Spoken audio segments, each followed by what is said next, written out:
dia, sexto ano. Vamos começar mais uma aula, certo? Desta vez vamos estudar o capítulo 5, elementos de coesão. Também vamos estudar os elementos e a estrutura que compõem o documentário. Então vamos começar? Logo no começo do capítulo 5, nós vamos estudar os elementos de coesão. E lá na página 97, vocês podem já ir abrindo. Nós vamos ler um texto que é uma notícia de documentário para analisar esses elementos de coesão dentro do texto. Antes disso, nós vamos primeiro observar qual é a definição para a palavra coesão. Coesão é a conexão, a ligação, a harmonia entre os elementos de um texto. Percebemos tal definição quando lemos um texto e verificamos que as palavras, as frases e os parágrafos estão entrelaçados, um dando continuidade ao outro. Quando você lê um texto, você percebe que o segundo parágrafo é a continuação do primeiro, e o segundo parágrafo tem termos conectivos, existe nele a coesão, ou seja, a ligação, a conexão com o que foi dito anteriormente. Os parágrafos, as frases, para que elas sejam coesas, elas precisam dar continuação ao que foi dito antes, dando continuidade ao sentido do texto. Vamos ler esse documentário que se encontra na página 97 da apostila de vocês. A produção ficou a cargo de estudantes cariocas que percorreram o rio e a baixada em busca de negócios sustentáveis. Iniciativa de mobilização é do Centro Rio Mais e será modelo a ser replicado nos 166 países onde atua o Programa da ONU para Desenvolvimento. Um olhar sustentável sobre o Rio de Janeiro a partir de imagens feitas com telefones celulares.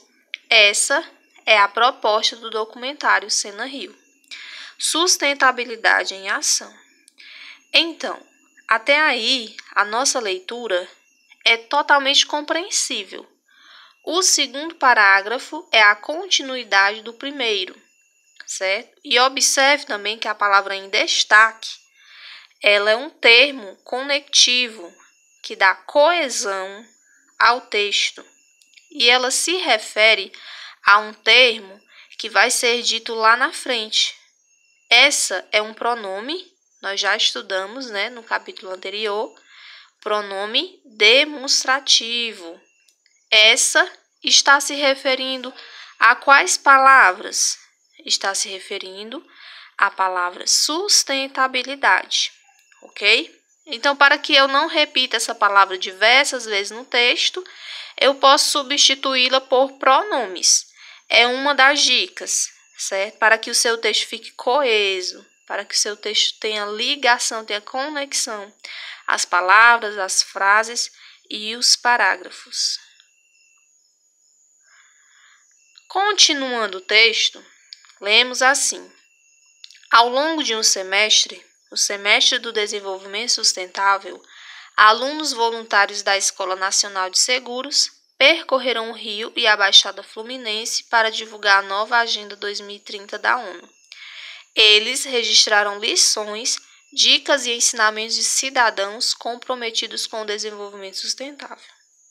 Mais uma palavra, um pronome, que substituiu um termo, dessa vez não um termo que vem à frente, mas um termo anterior. O pronome eles está substituindo qual termo? Quais palavras? Está substituindo a palavra alunos, ok? Quando eu digo eles registraram lições, eu estou me referindo aos alunos. Para que eu não repita essa palavra novamente, para que eu não repita alunos novamente. Então, os pronomes são bons, conectivos são bons, elementos de coesão, justamente para que o seu texto se torne claro, para que não tenha repetições de palavras. É uma estratégia que você também pode usar na sua produção textual, ok? Mais um exemplo de texto, desta vez com o gênero textual tirinha. Vamos interpretar o texto, vamos analisar o texto gramaticalmente. Você comeu as flores que eu comprei para minha mina. E agora, o que eu faço? Pede para ela cheirar o meu bafo. Então, Garfield está sendo bem irônico, né, no último quadrinho.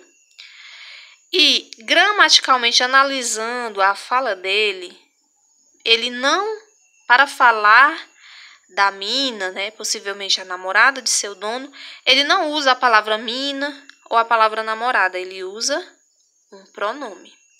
Então, o pronome ela está sendo empregado no lugar do substantivo mina.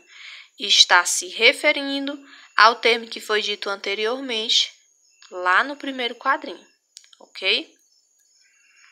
E assim, nós concluímos aqui essa primeira parte do conteúdo, que foi sobre os elementos de coesão. Lembrem-se, a coesão é a ligação, é a conexão entre as palavras, as frases e os parágrafos, ok? Todos precisam fazer sentido, precisam estar conectados. E vai existir aí os elementos que um deles são os pronomes. Vamos estudar também. Tá aqui os pronomes, ó, que podem retomar informações que já foram ditas. Pronomes pessoais do caso reto, pronomes, também os pronomes oblíquos. Pronomes pessoais do caso reto são eles: ele, ela, eles, elas e os oblíquos: o, os, as, li e lis. Eles servem para quê? Para retomar informações que já foram ditas no texto. Vamos estudar também dentro dessa aula os elementos que compõem o documentário, ok? Creio que vocês já ouviram falar sobre esse gênero textual e nós vamos analisar aqui apenas os elementos e a estrutura desse gênero. Iniciam com a fala de um ou mais apresentadores, podem estar presentes visivelmente nos vídeos. Como vocês podem ver, esse documentário são vídeos, né? São filmagens e vai ter apresentadores, né? Vai ter depoimentos, entrevistas com especialistas, não pode faltar para enriquecer esse documentário, também referências na área, imagens ou cenas sobre o assunto. Não é de qualquer maneira que um documentário é feito. Precisa ter toda uma produção para que ele possa passar toda a credibilidade para o telespectador que assiste, né? E um desfecho, que é o final. Qual é a estrutura do documentário? Ele precisa ter primeiro um vídeo de apresentação, ok? Uma vinheta de abertura, vídeos dos entrevistados, vinheta de crédito e créditos finais. Então, esses são os elementos técnicos. Tem toda uma produção, né, para que esse documentário exista. Além do vídeo, os produtores precisam preparar uma vinheta, né? Vocês sabem, acredito que vocês sabem o que é uma vinheta, né? Que é aquele fundo musical que vem logo no início. Também a vinheta de crédito, né? Eles não podem esquecer os créditos, né? Aquelas pessoas que participaram, que fizeram seus enunciados no documentário, né? Aquelas pessoas que produziram o documentário. Então, existe aí toda uma produção para que esse documentário exista. Não podemos esquecer que a linguagem utilizada é a linguagem formal, que segue as regras, né, que segue um padrão da língua. Não pode usar de maneira nenhuma gírias. A linguagem do dia a dia. Deve-se ter todo um cuidado aí quando for produzir este documentário, ok? Então, Vocês irão fazer as atividades dentro desse conteúdo, certo? Dentro do conteúdo que nós estudamos. E se tiverem alguma dúvida, podem se pronunciar, que nós vamos estar tirando essas dúvidas, certo? Nós vamos estar disponíveis sempre no grupo, ok? Então, essa foi a nossa aula de hoje. Espero que vocês tenham compreendido e estamos sempre disponíveis aí para tirar as dúvidas de vocês. Então, essa foi a nossa aula de hoje. Espero que vocês tenham compreendido, certo? Vai ser enviado no momento da aula também o roteiro de estudos com as páginas, o número das páginas da atividade para que vocês possam realizar. Não deixe de fazer essa atividade. Qualquer dúvida, estarei disponível, ok? E estarei sempre fazendo a minha parte. Espero que vocês façam a de vocês, ok? A correção será feita daquela mesma maneira, certo? Pelo Google Meet, e em breve estaremos retornando.